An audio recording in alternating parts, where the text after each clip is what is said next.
10년을 공들여 모신 집안의 보배인 옥가락지가 길바닥 진흙 속에 처박혔습니다. 4대 부가의 채통도 마님이라는 권위도 모두 내려놓은 채 여인은 오직 그 누추한 아이가 나뭇가지로 휘갈겨 쓰는 글귀만을 넋을 잃고 바라보았지요. 그곳에는 죽은 시아버지가 무덤까지 가져갔던 가문의 금기된 문장이 그대로 새겨지고 있었습니다. 얼쑤!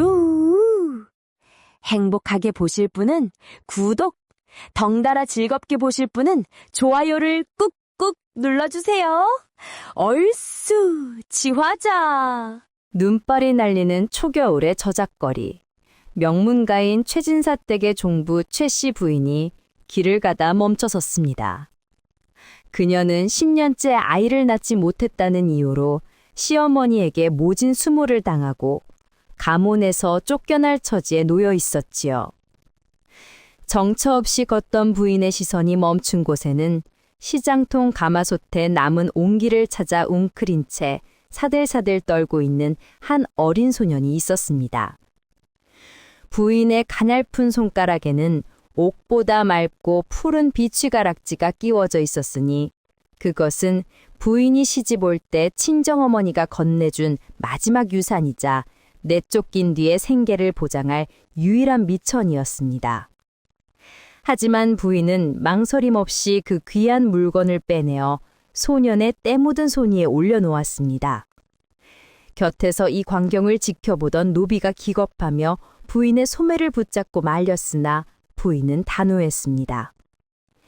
이 가락지라면 너의 평생이 바뀔 수도 있을 터이니 부디 굶주림을 면하고 사람답게 살거라.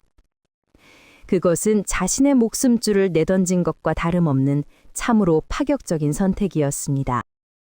부인의 돌발적인 행동에 저작거리 사람들은 가던 길을 멈추고 수군거리기 시작했습니다. 저 귀한 것을 저런 거지 아이에게 주다니 최진사 댁 며느리님이 드디어 실성을 하셨구만. 사람들의 비아냥거림이 비수처럼 꽂혔으나 부인의 표정은 오히려 평온했습니다. 사실 그녀에게 그 가락지는 이제 아무런 의미가 없었습니다. 대를 잇지 못하는 시내리지 못한 나무라며 온갖 멸시를 받아온 세월 속에서 그녀의 마음은 이미 갈갈이 찢겨나간 상태였기 때문입니다. 죽음보다 못한 삶을 이어가기 위해 가락지를 품고 있느니 차라리 죽어가는 어린 생명을 살리는 것이 낫겠다는 절망 섞인 결단이었습니다. 부인은 아이의 앙상한 어깨를 감싸주며 마지막 인사를 건넸습니다. 추운 겨울을 잘 견뎌내거라. 이 가락지가 너에게는 부디 행운이 되길 빌마. 부인은 몸을 돌려 눈길 위로 발걸음을 옮겼습니다. 자신의 뒤에서 아이가 어떤 눈빛으로 자신을 바라보고 있는지는 미처 알지 못한 채 말입니다. 부인이 채 10걸음도 떼기 전이었습니다. 가락지를 움켜쥐고 있던 소년이 갑자기 부인의 옷자락 등을 낚아챘습니다. 소년의 눈빛은 방금 전까지 굶주림에 허덕이던 아이의 것이라고는 믿기지 않을 만큼 맑고 예리하게 빛나고 있었습니다. 소년은 낮은 목소리로 부인의 귓가에 대고 또박또박 말했습니다. 부인, 집으로 돌아가시거든 사랑채 뒤편의 오동나무를 절대 베지 마십시오. 그 나무가 베어지는 날 부인의 목숨줄도 함께 끊어질 것입니다. 부인은 소스라치게 몰라 걸음을 멈췄습니다. 사랑채 뒤편의 오동나무는 부인이 시집오던 해에 심어 정성을 다해 키워온 나무였고 최근 시어머니가 그 나무가 불길하다며 베어버리라고 명을 내린 참이었기 때문입니다. 집안 사정을 전혀 모를 터인 이 거지 아이가 어떻게 그 사실을 알고 있는지 부인의 가슴은 걷잡을 수 없이 방망이 질치기 시작했습니다. 아이는 묘한 미소를 지으며 가락지를 품속 깊이 집어넣었습니다. 한편 최진사댁 안채에서는 첩인 월양이 교활한 미소를 지으며 시어머니인 박 씨 부인에게 차를 따르고 있었습니다. 월양은 최 씨 부인이 10년간 아이를 갖지 못하는 틈을 타 안방마님 자리를 꿰차려 호시탐탐 기회를 엿보던 인물이었습니다. 그녀는 이미 종들을 매수하여 최 씨 부인이 저작거리에서 거지 아이에게 가문의 가보나 다름없는 비치 가락지를 건넸다는 소식을 전해들은 상태였습니다. 마님, 종부께서 결국은 가문의 재산까지 길바닥에 뿌리고 다니신다니 이제는 정말 결단을 내리셔야 하지 않겠습니까? 월양의 도끼 어린 부추김에 시어머니의 얼굴은 순식간에 불그락 푸르락 달아올랐습니다. 가문을 잇지도 못하는 주제에 가보까지 외인에게 넘겼다는 사실은 최 씨 부인을 당장 소방 맞춰 내쫓기에 더할 나위 없이 좋은 구실이 되었습니다. 월양은 속으로 쾌재를 부르며 부인이 돌아오기만을 기다렸습니다. 그녀의 손에는 부인을 모함할 또 다른 흉계가 들려 있었습니다. 집으로 돌아온 부인은 대문 앞에 서서 소년의 말을 되새겼습니다. 소년의 예언이 사실이라면 지금 집안에서 자신을 기다리고 있는 것은 단순한 꾸지람이 아닌 거대한 함정의 것이 분명했습니다. 부인은 두려움에 떨면서도 이상하게도 그 소년을 다시 보고 싶다는 강렬한 이끌림을 느꼈습니다. 아이의 눈동자 속에서 자신이 잃어버렸던 희망의 불씨를 본 것만 같았기 때문입니다. 부인은 자신을 마중 나온 노비에게 은밀히 명했습니다. 그 아이를 찾아라. 저잣거리 구석에 웅크리고 있을 그 아이를 데려와 내 뒷방에 숨겨두어야겠다. 노비는 주인의 미친 소리에 눈이 휘둥그레졌지만 부인의 눈빛에 서린 결연함에 압도되어 서둘러 다시 시장으로 달려갔습니다. 부인은 스스로를 위험에 빠뜨리는 길임을 알면서도 그 천재적인 아이를 가문으로 불러들이는 일생일대의 도박을 시작했습니다. 이것이 자신을 구원할 유일한 길임을 본능적으로 직감했기 때문입니다. 부인이 집안 마당으로 들어서자마자 기다렸다는 듯 시어머니 박 씨 부인의 서슬퍼런 호통이 떨어졌습니다. 네 년, 대를 잊지 못해 가문에 먹칠을 한 것도 모자라 이제는 가보인 비취 가락지까지 길바닥 거지놈에게 던져주다니 정정 미친 것이냐? 부인은 차가운 흙바닥에 무릎을 꿇고 고개를 숙였지만 곁에서 입을 가리고 비릿하게 웃는 첩 월향의 눈빛에는 승리감에 도취된 살기가 서려 있었습니다. 월향은 부인의 무능함을 시어머니에게 교묘히 고자질하며 이번 기회에 반드시 정실자리를 빼앗겠다는 야욕을 노골적으로 드러냈습니다. 부인은 아무런 변명도 하지 않았습니다. 다만 품속에 숨겨온 소년의 기묘한 예언만이 귓가를 맴돌며 그녀의 심장을 두드렸을 뿐입니다. 부인의 침묵은 박 씨 부인의 분노를 더욱 부채질했고 결국 내일 해가 뜨면 당장 소복을 입고 이 집에서 나가거라 라는 청천벽력 같은 파문의 선언이 내려지고 말았습니다. 부인은 이제 돌아갈 곳조차 없는 절체절명의 위기에 처하게 된 것입니다. 그날 밤 충직한 노비는 부인의 명을 받들어 저작거리의 소년을 몰래 집 안으로 불러들였습니다. 소년은 남루한 옷차림과 흙먼지 투성이인 모습이었으나 그 눈빛만큼은 어둠 속에서도 형형하게 빛나며 기품 있는 광채를 내뿜고 있었습니다. 부인은 떨리는 손으로 소년에게 따뜻한 밥상을 내밀며 나지막이 읊조렸습니다. 너의 말대로 되었구나. 내일이면 나는 이 집에서 소방 맞아 쫓겨날 처지가 되었다. 너라도 이 밥을 든든히 먹고 뒷문으로 도망치거라. 부인의 초연한 말에 소녀는 밥그릇은 거들떠보지도 않은 채 부인의 얼굴을 빤히 바라보았습니다. 부인, 걱정하지 마십시오. 내일 쫓겨날 사람은 부인이 아니라 부인의 자리를 탐내어 독을 품은 저 여우 같은 여인일 것입니다. 소년의 목소리는 아이의 것이라곤 믿기지 않을 만큼 낮고 묵직한 확신이 서려 있었습니다.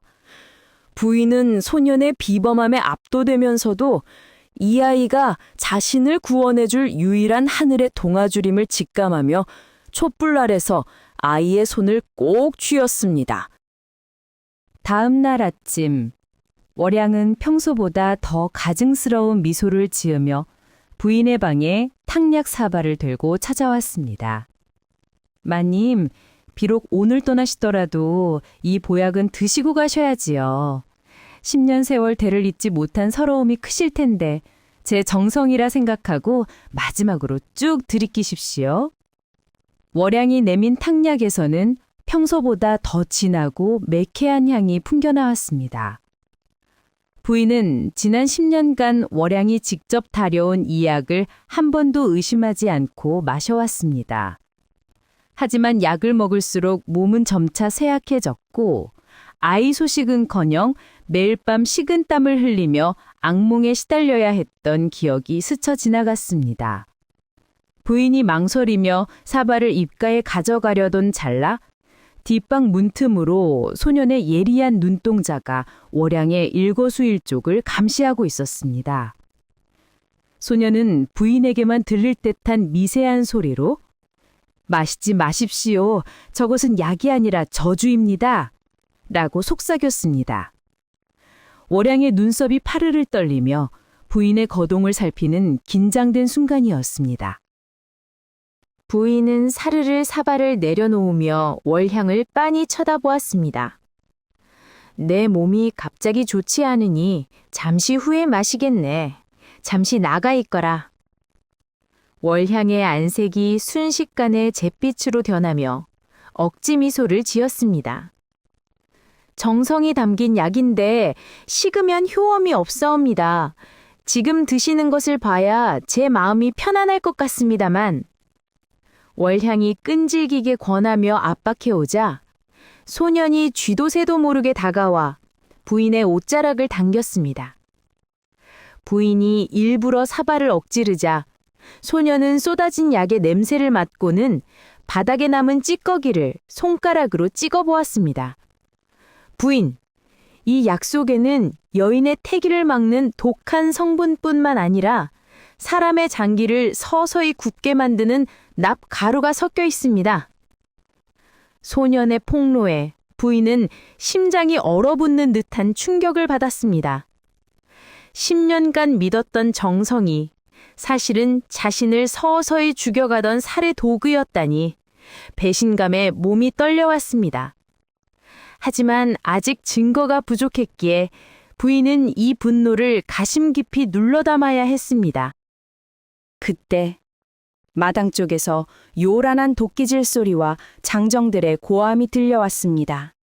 시어머니 박씨 부인이 월향의 꼬드김에 넘어가 사랑채 뒤편에 있는 오동나무를 베어내기 시작한 것이었습니다.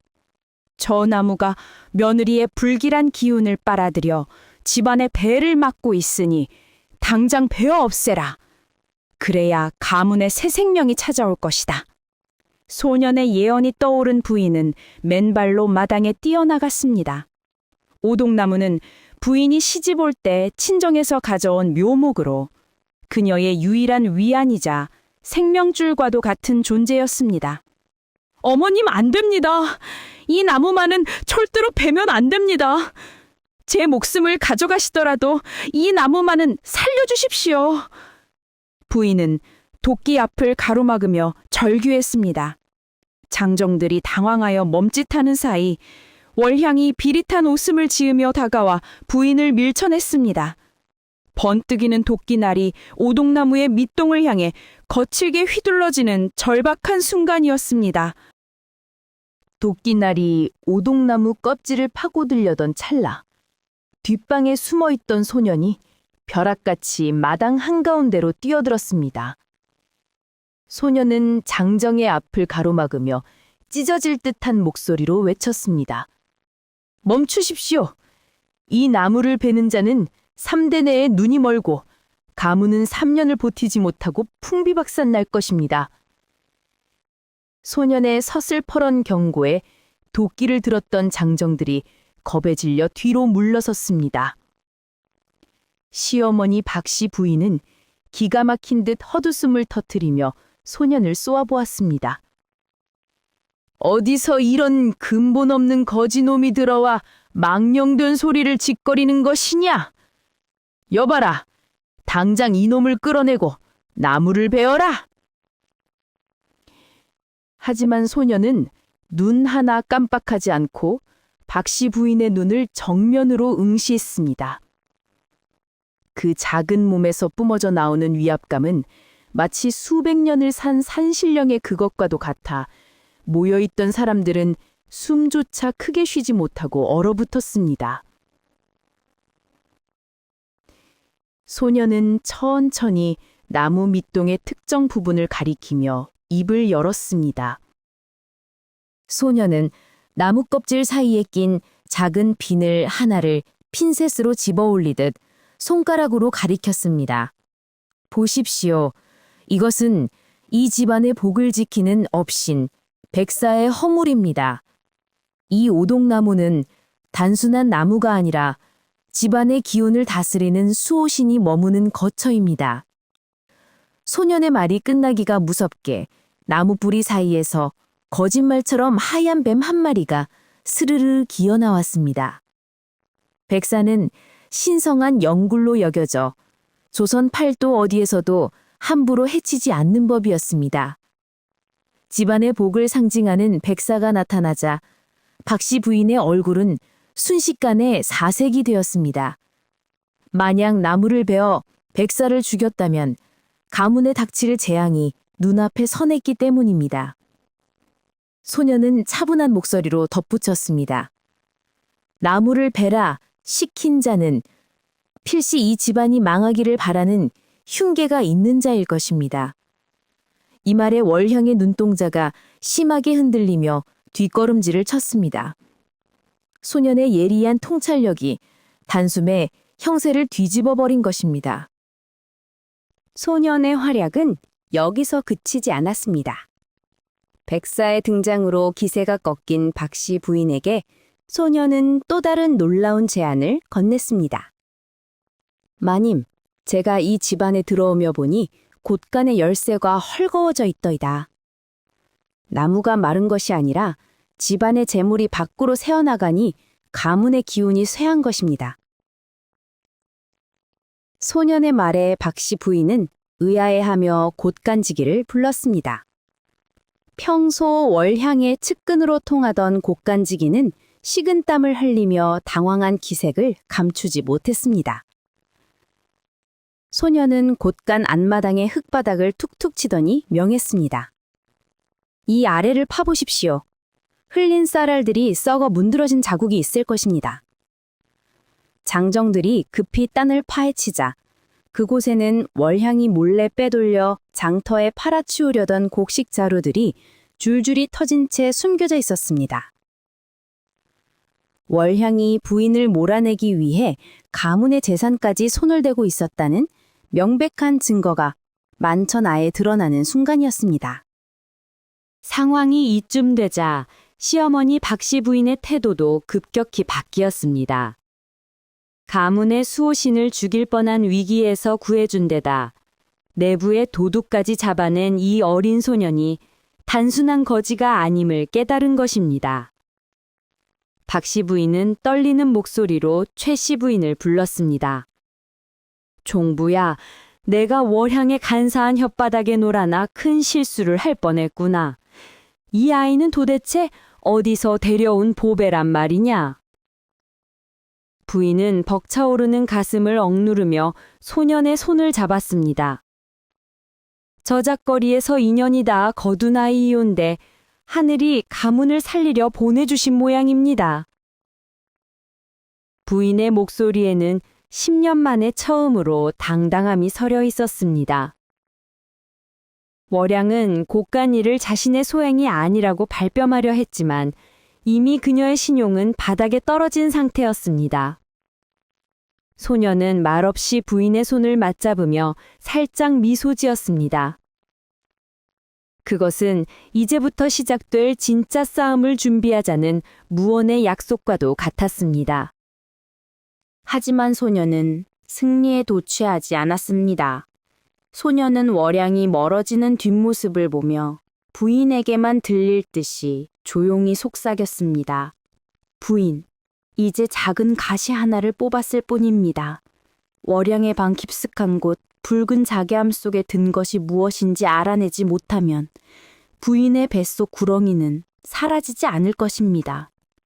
소년의 경고에 부인의 얼굴은 다시금 굳어졌습니다. 월양이 단순히 재물을 탐내는 것을 넘어 부인의 몸에 직접적인 위해를 가하는 사수를 부리고 있다는 뜻이었기 때문입니다. 그날 밤 부인은 소년의 말을 따라 월양의 처소를 몰래 살피기 시작했습니다. 그런데 담벼락 너머로 들려오는 소리는 뜻밖에도 여인의 울음소리가 아닌 기괴한 주문을 외우는 무녀의 목소리였습니다. 월양이 어둠 속에서 누군가와 은밀한 거래를 하고 있다는 사실을 알게 된 부인은 공포로 온몸이 떨려왔습니다. 과연 붉은 자개암 속에는 어떤 끔찍한 진실이 숨겨져 있는 것일까요? 야심한 시각, 부인은 소년의 안내를 받아 월향의 처소 뒷담을 넘었습니다. 평소 화려한 비단 소리가 끊이지 않던 방이었으나 오늘따라 방 안에서는 비릿하고 매캐한 향냄새가 흘러나와 코끝을 찔렀습니다. 부인이 떨리는 손으로 창호지를 조심스럽게 뚫고 안을 살피니 월향은 간데없고 방 한가운데에 소년이 말했던 붉은 자개함만이 놓여 있었습니다. 자개함 위에는 기괴한 형상의 부적이 붙어 있었고 그 주변으로는 죽은 까마귀의 깃털이 흩뿌려져 있었습니다. 소년은 부인의 옷자락을 당기며 나지막히 경고했습니다. 저 상자 안에 부인의 10년 세월이 갇혀 있습니다. 저것을 열면 진실을 마주하게 되겠지만 그만큼 거대한 위험도 함께 따를 것입니다. 부인은 마른 침을 삼키며 방 안으로 발을 들였습니다. 공기는 얼음처럼 차가웠고 마치 보이지 않는 손이 목을 죄어오는 듯한 압박감이 방 안을 가득 채우고 있었습니다. 부인이 떨리는 손으로 자개함의 뚜껑을 열자 그 안에서 나온 것은 충격적이게도 볏짚으로 만든 작은 인형이었습니다. 인형의 가슴팍에는 부인의 사주가 적힌 종이가 붙어 있었고 배 부분에는 날카로운 은비녀가 깊숙이 박혀 있었습니다. 더욱 소름 끼치는 것은 인형의 온몸이 시커먼 납가루로 뒤덮여 있었다는 사실입니다. 소년이 말했던 뱃속의 검은 구렁이는 바로 이 저주 인형을 의미하는 것이었습니다. 월향은 지난 10년간 부인의 몸과 마음을 망가뜨리기 위해 매일 밤 이 인형에 바늘을 꽂으며 사수를 부려왔던 것입니다. 부인은 눈앞이 캄캄해지며 바닥에 주저앉았습니다. 자신이 아이를 갖지 못한 것이 하늘의 뜻이 아니라 누군가의 지독한 악의 때문이었다는 사실에 온몸의 피가 거꾸로 솟는 듯 했습니다. 눈물조차 나오지 않는 극한의 분노가 부인의 가슴 속에서 뜨겁게 타오르기 시작했습니다. 절망에 빠진 부인을 일으켜 세운 것은 소년의 단호한 손길이었습니다.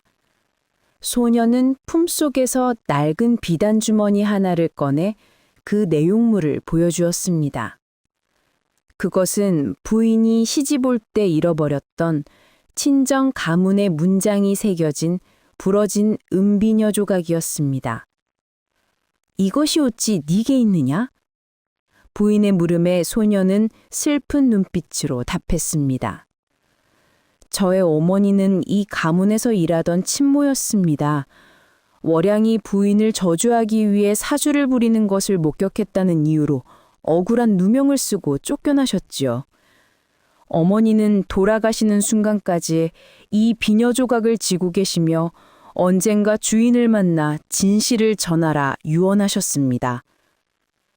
소녀는 단순한 거지가 아니라 이 가문의 뒤틀린 역사를 바로잡기 위해 준비된 운명의 목격자였던 것입니다. 부인과 소년의 인연은 저잣거리의 우연이 아니라 억울하게 죽어간 이들의 염원이 만들어낸 필연적인 조우였습니다. 소녀는 자개한 밑바닥에 숨겨진 종이 뭉치를 하나 더 찾아냈습니다. 그것은 월향이 혼자서 한 일이 아님을 증명하는 서찰들이었습니다. 놀랍게도 그 서찰의 수신인은 가문의 권력을 쥐고 흔드는 문중의 최고 어른, 최판관이었습니다. 최판관은 방탕한 생활로 가문의 재산을 탕진하자 월향과 결탁하여 정실 부인인 최씨 부인을 몰아내고 가문의 모든 권한을 차지하려는 거대한 음모를 꾸미고 있었습니다. 탕약에 넣었던 납가루와 저주 인형, 그리고 곳간의 재물을 빼돌린 것 모두가 이들의 합작품이었습니다. 이제 이 싸움은 단순히 여인들 사이의 암투를 넘어 가문의 뿌리째 썩어 문드러진 거악과의 전쟁으로 확장되었습니다.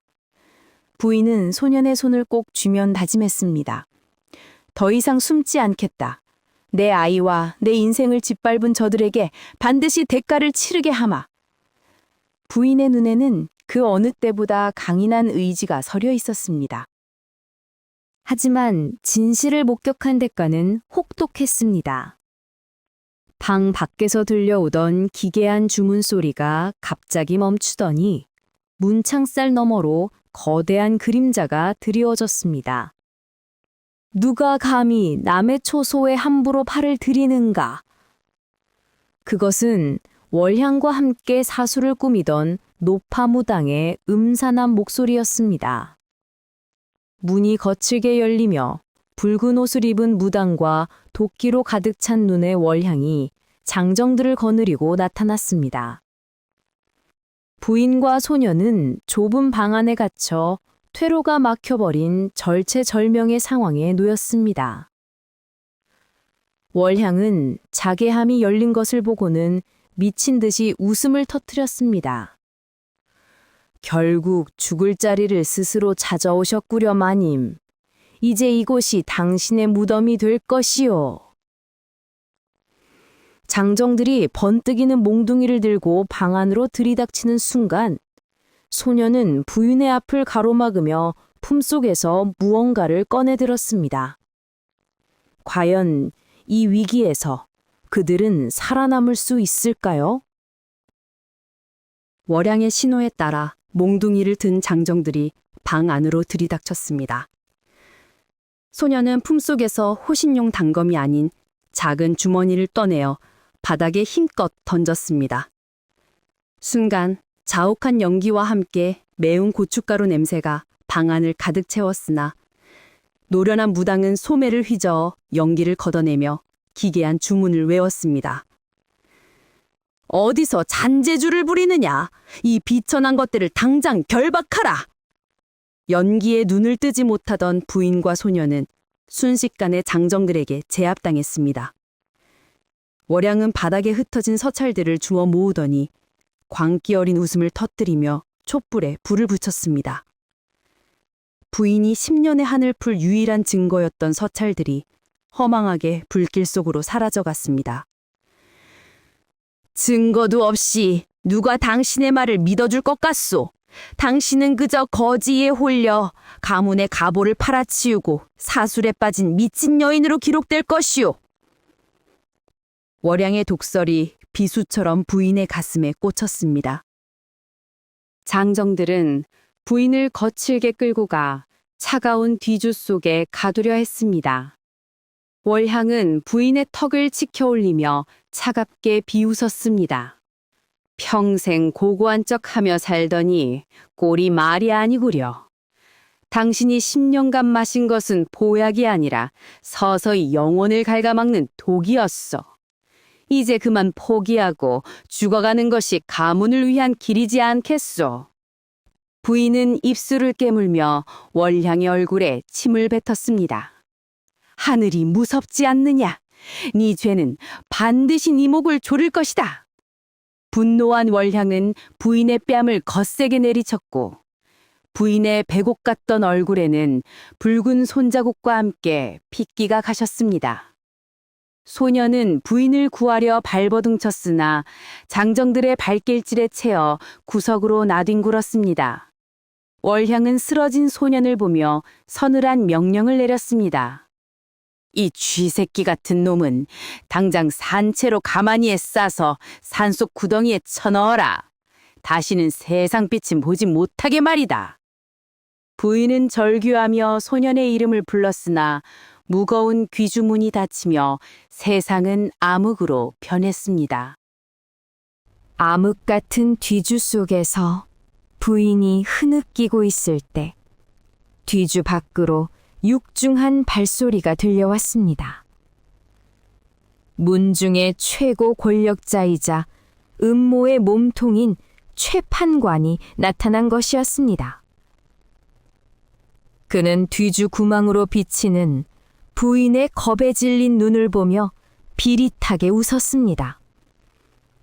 정부, 억울해하지 말게나. 자네가 아이를 낳지 못한 것이 가문에는 가장 큰 죄였으니 이제 그 자리를 월향에게 넘기고 조용히 사라지는 것이 순리가 아니겠나?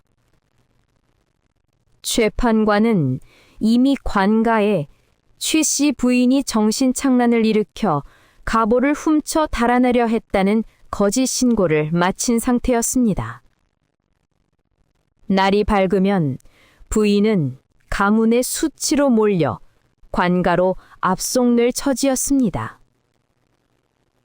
부인은 믿었던 가문의 어른마저 자신을 버렸다는 사실에 온몸이 무너져 내리는 듯한 절망을 느꼈습니다. 각계에서는 월향과 최판관이 가문의 재산을 어떻게 나눌지 속닥거리는 탐욕스러운 소리만이 들려올 뿐이었습니다. 부인의 뱃속에서는 마치 소년이 말했던 구렁이가 꿈틀대듯 극심한 통증이 밀려왔습니다. 그 시각 가마니에 쌓인 소년은 깊은 산속 벼랑 끝으로 끌려갔습니다. 장정들은 비웃음을 흘리며 소년을 아래로 던져버리려 했습니다. 운주운 줄 알아라. 고통 없이 한 번에 보내줄 테니. 하지만 그들이 가마니를 들어올리려는 찰나 소년의 주머니에서 기묘한 향기가 퍼져나오기 시작했습니다. 그것은 아까 방 안에서 터뜨렸던 매운 연기가 아닌 짐승들을 불러 모으는 특수한 약초 향이었습니다. 갑자기 어둠 속에서 수십 개의 푸른 눈동자가 나타나 장정들을 포위했습니다. 산속의 늑대떼였습니다. 당황한 장정들이 몽둥이를 휘두르며 저항했으나 굶주린 늑대들의 공격을 막아내기엔 역부족이었습니다. 혼비백산하여 도망치는 장정들 사이에서 가마니는 굴러떨어졌고 그 충격으로 밧줄이 풀리며 소년이 모습을 드러냈습니다. 소년은 만신창이가 된 몸으로 일어나 멀리 보이는 최진사댁의 불빛을 응시했습니다. 아이의 눈에는 눈물 대신 차가운 복수의 불꽃이 일렁이고 있었습니다. 새벽닭이 울기 전 뒤주 속에 갇힌 부인은 죽음 같은 고요 속에서 마지막 기도를 올렸습니다. 이제 몇 시간 뒤면 그녀는 관가로 끌려가 파문을 당하고 평생을 죄인으로 살게 될 운명이었습니다. 월향은 이미 승리를 확신한 듯 부인의 방에서 그녀의 옷을 입고 거울을 보며 단장을 하고 있었습니다. 그런데 갑자기 집 마당에서 기이한 푹소리가 들려오기 시작했습니다. 둥, 둥, 둥. 그것은 평범한 북소리가 아니라 사람의 심장을 조여오는 듯한 기묘한 리듬이었습니다. 뒤주안의 부인은 본능적으로 깨달았습니다. 소년이 돌아온 것입니다. 하지만 집안은 이미 수십 명의 장정과 무당의 사술로 겹겹이 둘러싸인 요새와 같았습니다. 단 한 명의 아이가 이 거대한 악의 소굴을 어떻게 뒤엎을 수 있을까요? 부인은 마지막 남은 힘을 쥐어짜 뒤주 격을 두드렸습니다. 그때 뒤주의 잠금 장치가 덜컥거리며 누군가의 그림자가 드리워졌습니다. 문을 여는 것은 구원자일까요? 아니면 마지막 숨통을 끊으러 온 자객일까요? 뒤주의 자물쇠가 육중한 쇠소리를 내며 바닥으로 떨어졌습니다. 눈부신 새벽빛과 함께 나타난 이는 죽은 줄로만 알았던 소년과 마을에서 정직하기로 이름난 의원이었습니다. 소년은 늑대떼를 피해 살아남은 것도 모자라 밤새 산을 내려가 월형이 독약을 구입했던 약방의 장부를 확보하고 의원을 증인으로 데려온 것이었습니다. 부인, 늦어서 죄송합니다.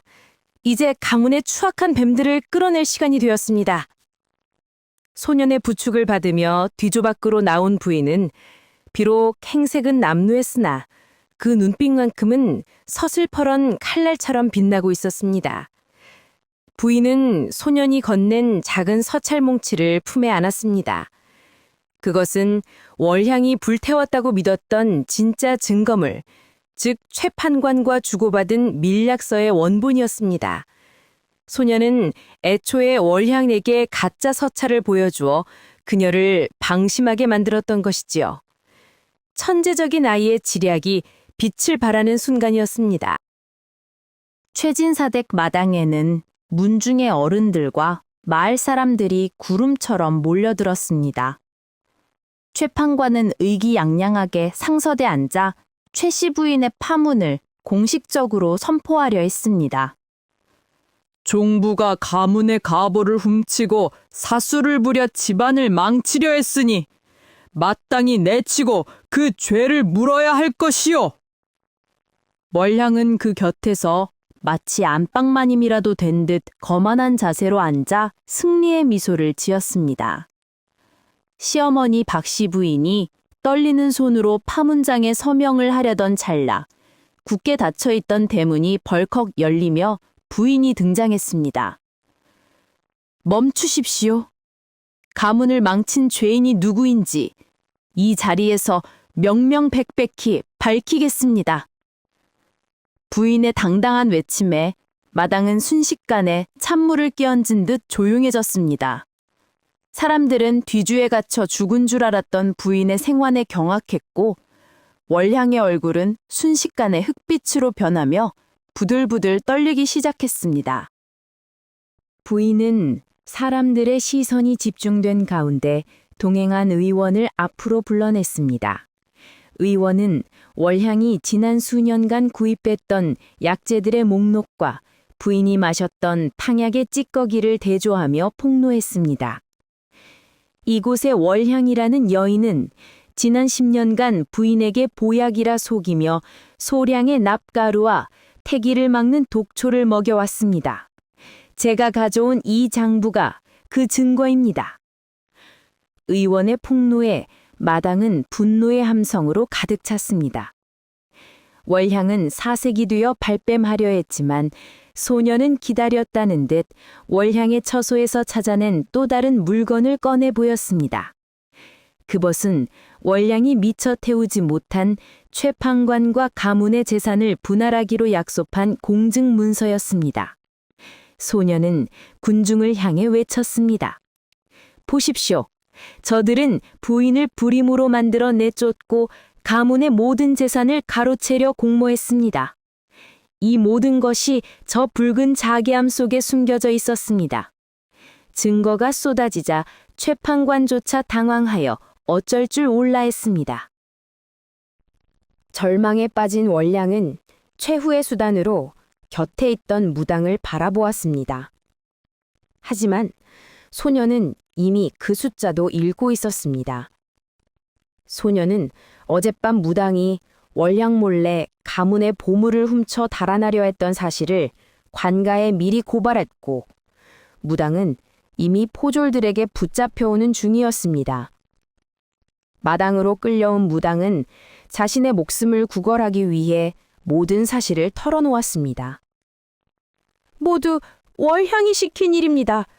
부인을 저주하기 위해 지핀령의 바늘에 꽂고 오동나무의 기운을 막아 가문을 쇠락하게 만든 것도 저 여인의 탐욕 때문이었습니다. 무당의 고백은 쐐기를 박는 결정타가 되었습니다. 시어머니 박씨 부인은 배신감에 몸을 떨며 월량의 뺨을 세차게 후려쳤습니다. 내 너를 딸처럼 아꼈거늘 어찌 이리 흉악한 짓을 저지를 수 있단 말이냐? 월향은 바닥에 주저앉아 통곡하며 용서를 빌었으나 이미 때는 늦어 있었습니다. 진실의 힘 앞에 악인들의 공모는 모래성처럼 허무하게 무너져 내렸습니다.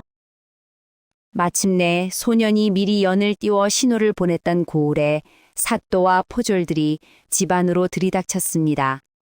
사또는 현장에서 확보된 모든 증거와 증언을 토대로 엄중한 판결을 내렸습니다. 천륜을 어기고 사람의 목숨을 해하려 한 월향과 권력을 이용해 가문을 찬탈하려 한 최판관을 즉각 압송하라. 이들의 죄는 대역죄에 준하여 다스릴 것이다. 포졸들이 달려들어 월향과 최판관을 포박하자 마당은 비로소 평온을 되찾았습니다. 소녀는 부인에게 다가가 조용히 미소 지었습니다. 부인, 이제 구렁이는 사라졌습니다. 오동나무에 다시 꽃이 필 것입니다.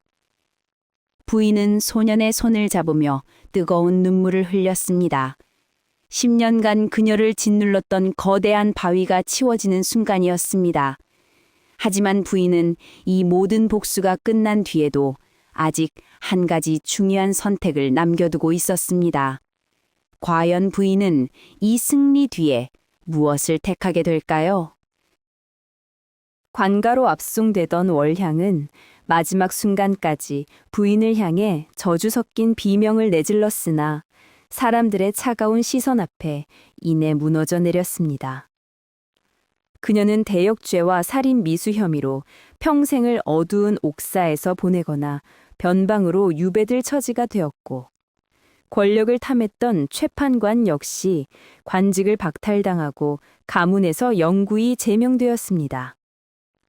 탐욕으로 일궈낸 공든탑이 한순간에 무너지는 광경을 지켜보며 부인은 통쾌함보다 알 수 없는 쓸쓸함을 느꼈습니다. 10년이라는 세월 동안 자신을 괴롭혔던 그림자가 이토록 허무하게 사라질 줄은 몰랐기 때문입니다. 부인은 마당 한 구석에 버려진 붉은 자개함을 물끄러미 바라보다가 그곳을 불길 속으로 던져 넣었습니다. 활활 타오르는 불꽃은 부인의 원함뿐만 아니라 가문을 좀먹던 낡고 추악한 욕망까지 모두 태워버리는 듯 했습니다. 부인의 눈가에는 10년 만에 처음으로 복수심이 아닌 평화로운 안도의 눈물이 맺혔습니다. 모든 사실을 알게 된 시어머니 박씨 부인은 부끄러움에 참아 며느리의 얼굴을 보지 못했습니다.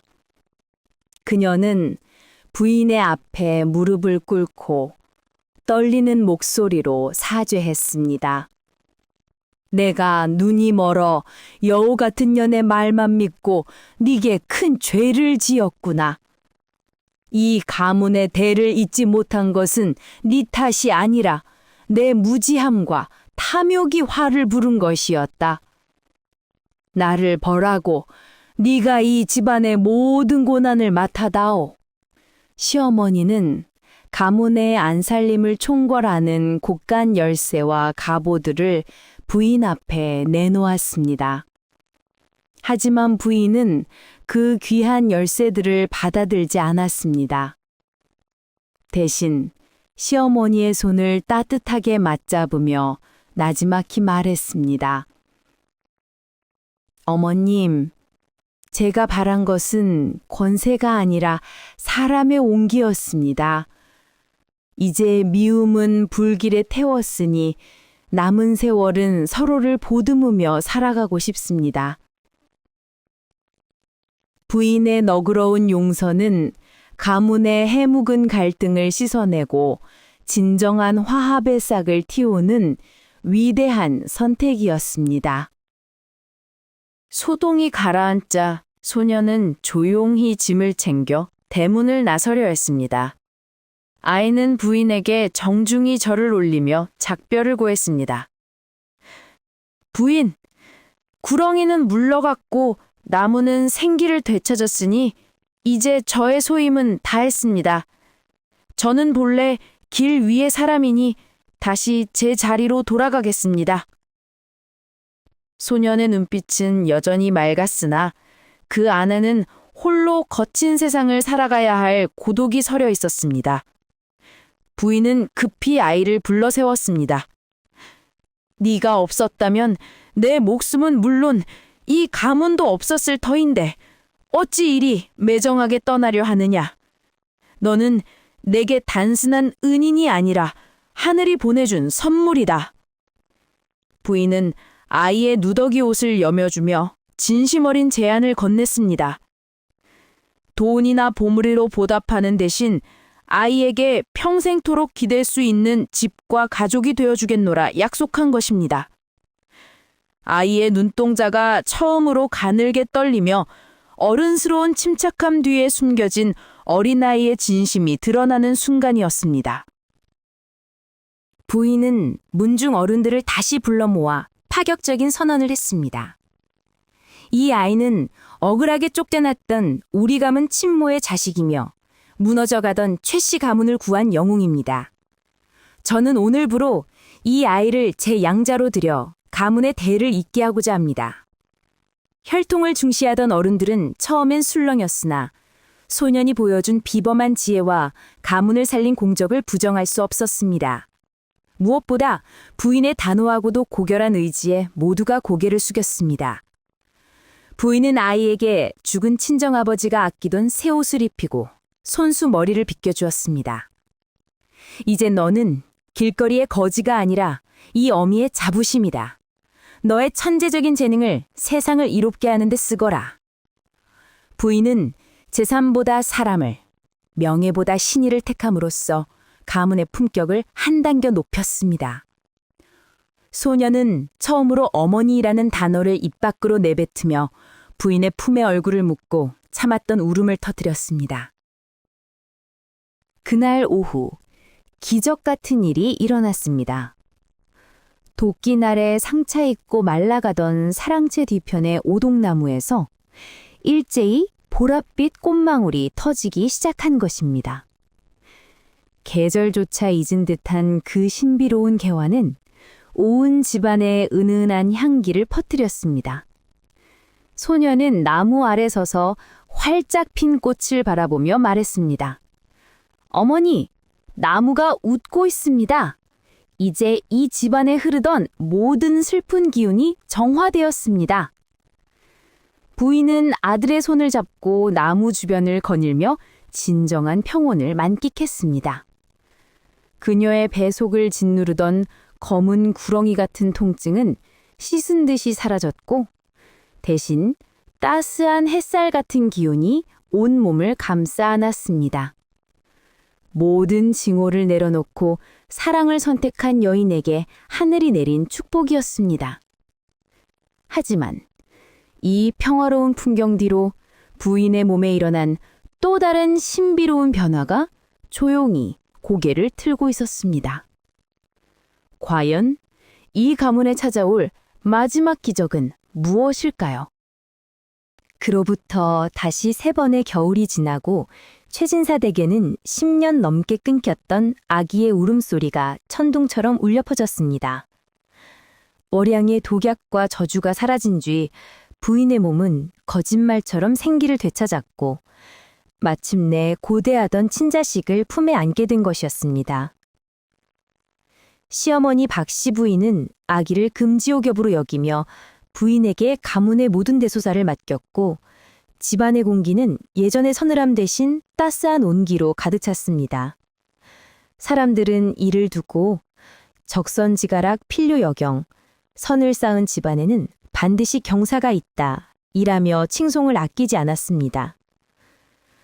부인은 갓 태어난 아이를 바라보며 10년 전 저잣거리에서 소년을 만났던 그 운명적인 날을 떠올렸습니다. 만약 그때 소년에게 가락지를 건네지 않았더라면 지금의 이 평화는 꿈도 꾸지 못했을 터였습니다. 부인의 품 안에서 쌕쌕 잠든 아이의 얼굴 위로 오동나무 꽃향기가 부드럽게 내려앉았습니다. 양자로 입적된 소녀는 이제 훌쩍 자라 의젓한 청년의 기품을 내뿜고 있었습니다. 소녀는 부인의 전폭적인 지원 아래 당대 최고의 스승 밑에서 학문을 닦았고 그의 천재적인 두뇌는 경전의 깊은 뜻을 단숨에 꿰뚫었습니다. 소녀는 과거 시험에 응시하여 당당히 장원급제의 영예를 안았고 이는 문중의 큰 경사가 되었습니다. 거리에 버려졌던 거지 아이가 가문의 영광을 되찾아준 장본인이 된 것입니다. 하지만 소녀는 권력에 취하지 않았습니다. 그는 늘 부인에게 배운 자비와 도덕을 가슴에 새기며 억울한 백성들의 소리를 듣는 청렴한 관리가 되겠노라 다짐했습니다. 부인은 관복을 단정하게 차려입은 아들의 모습을 보며 눈시울을 붉혔습니다. 피 한 방울 섞이지 않았으나 두 사람의 유대감은 세상 그 어떤 혈연보다 깊고 단단했습니다. 소년의 눈에는 여전히 10년 전에 그 예리한 총기가 빛나고 있었으나 이제 그 빛은 누군가를 지키기 위한 온화한 광채로 변해 있었습니다. 취진사댁의 명성은 날로 높아져 이제는 고을에서 가장 존경받는 가문이 되었습니다. 부인은 곳간을 열어 흉년이 들 때마다 굶주린 이웃을 구제했고 소녀는 명철한 지혜로 마을의 복잡한 송사들을 공정하게 해결해 주었습니다. 예전에 월양이 빼돌렸던 재산들은 이제 백성들을 위한 서당을 세우고 다리를 놓는 데 쓰였습니다. 집안의 하인들도 주인의 덕방에 감복하여 진심으로 가문을 섬겼고 집안 구석구석에는 활기가 넘쳐났습니다. 사랑채 뒤편의 오동나무는 이제 어른 3명이 팔을 벌려도 다 앉지 못할 만큼 거목이 되었고 해마다 보랏빛 꽃을 피워 올려 가문의 번영을 상징했습니다. 사람들은 최진사댁을 지나갈 때마다 고개를 숙여 경의를 표했습니다. 진정한 권위는 두려움이 아니라 사랑과 신뢰에서 나온다는 것을 부인과 소녀는 몸소 증명해 보인 것입니다. 보랏빛 꽃잎이 비처럼 흩날리던 어느 봄날 저녁, 부인과 청년이 된 소녀는 오동나무 아래에 나란히 앉았습니다. 부인은 소년의 손을 잡으며 나지막이 물었습니다. 너는 그날 왜 내게 가락지를 돌려주지 않고 그 무서운 예언을 했느냐? 소녀는 먼 산을 바라보며 미소 지었습니다. 가락지는 배고픔을 달래줄 수 있지만 부인의 진심은 제 영혼을 살렸기 때문입니다. 그 따뜻한 손길을 잃고 싶지 않아 주제넘게 하늘의 소리를 전했던 것이지요. 부인은 소년의 어깨에 머리를 기대었습니다. 10년 전 절망의 끝에서 무모하게 건넸던 비취가락지 하나가 이토록 거대한 행복의 숲을 이룰 줄은 누구도 몰랐을 것입니다. 두 사람은 지는 노을을 바라보며 말없이 미소를 나누었습니다. 그들의 머리 위로 떨어지는 오동나무 꽃잎은 마치 하늘이 내리는 축복의 가루처럼 보였습니다. 가문의 어두운 역사는 사라지고 이제 오직 찬란한 미래만이 그들 앞에 펼쳐져 있었습니다.